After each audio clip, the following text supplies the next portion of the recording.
Alright, what's going on guys? Welcome to Barrookie. In today's video I'm going to teach you how to do a straddle front lever. Let's go! Now, we're finally here at the final progression for the front lever, and in this video I want to talk about three things. The first thing is why the straddle front lever is a lot easier than the regular front lever. The second thing I want to talk about are the technicalities about the straddle front lever and what you need to know, what muscles to contract and what is different from the previous variation, that is the half front lever. And the third thing is I'm going to show you some exercises you can do to get into the straddle front lever. So first things first, let's talk about why the straddle front lever is a lot easier than the regular front lever. The main thing is tension. If you spread your legs, you really have to tension up your hip area, and that is going to create, that's going to make your body naturally a lot straighter. Whereas if you're doing a regular front lever, you have to really create the tension yourself. It's not going to be as natural. The main difference here with the straddle front lever is that you really have to point your toes out. You really have to squeeze. You really have to squeeze those hamstrings, those quadriceps, every single tiny muscle of your legs, and all the rest just has to work more. So your abs are going to be more engaged, your lats are going to be more engaged, but it's the same. You already know this from previous progressions. The only thing you really have to work on is to really point those toes out and to keep as much tension in your legs and your glutes and your hips as possible. So let me show you. So if I don't point my toes, something like this will happen. I will sag in. But if I really squeeze everything out, it's going to be a lot straighter.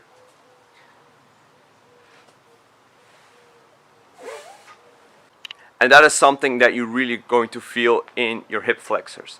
So in order to prepare yourself for this, and this is going right up into part 3, is to do a straddle front lever, but not completely straight. Just like at a 45-degree angle. Let me show you what I mean.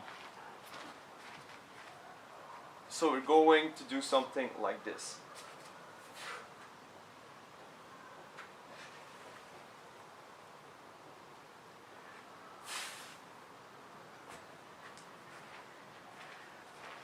And we're going to do holds for about 5 to 10 seconds, just to get our body used to the tension that's going to be created in our hip flexors.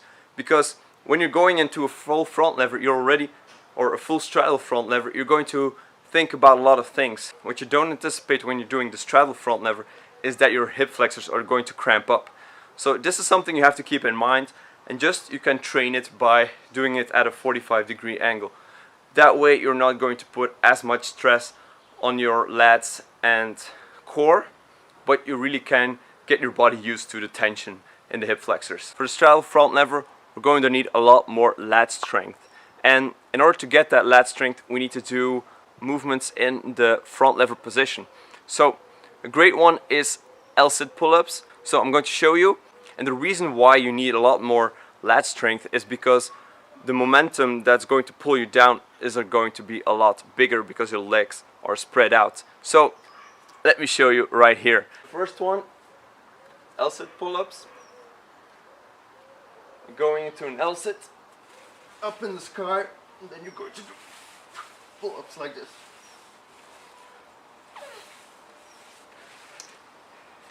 A great variation for this exercise is to pull yourself up and hold yourself, just to engage those lats a little bit more. So L-sit, pull up, go down. Pull up, hold, go down.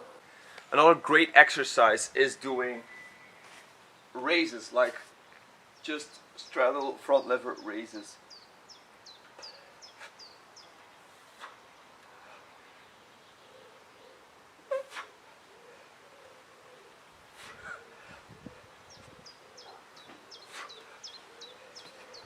Going to feel that you really work those lats.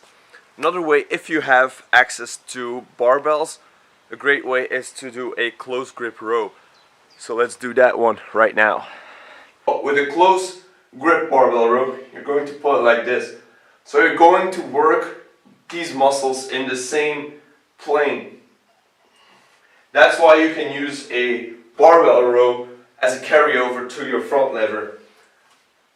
So you're going to take the barbell like at the same width as you would take your front lever. So for me that's about shoulder width apart. Take the barbell and you're going to row up into your belly button. Or a little bit lower even. You're going to feel your lats in the same way as you would feel when you're doing a front lever. So barbell row, great exercise. And obviously you can add some weight to it as well to make the exercise a lot better.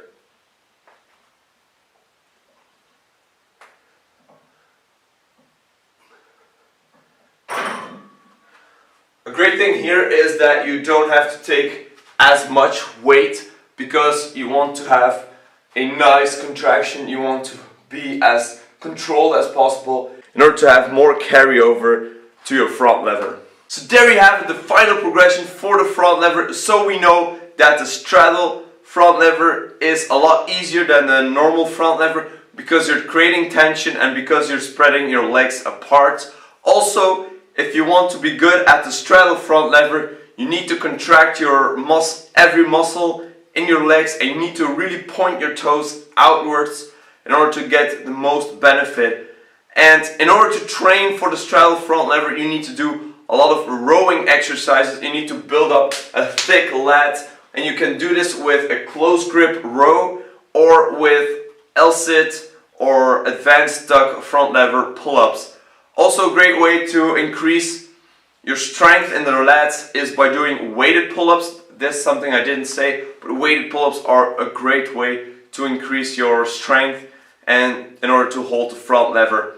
The next one will be the full front lever, so I'm looking forward to show you that one as well as I get there. So thank you so much for watching. Hope you liked this video. If you get something out of it, if you got something out of it, please let me know in the comments down below. Tell a friend who can benefit from this video.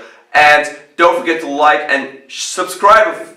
And subscribe, of course, if you haven't already. So thank you so much for watching. See you all in the next one. Peace!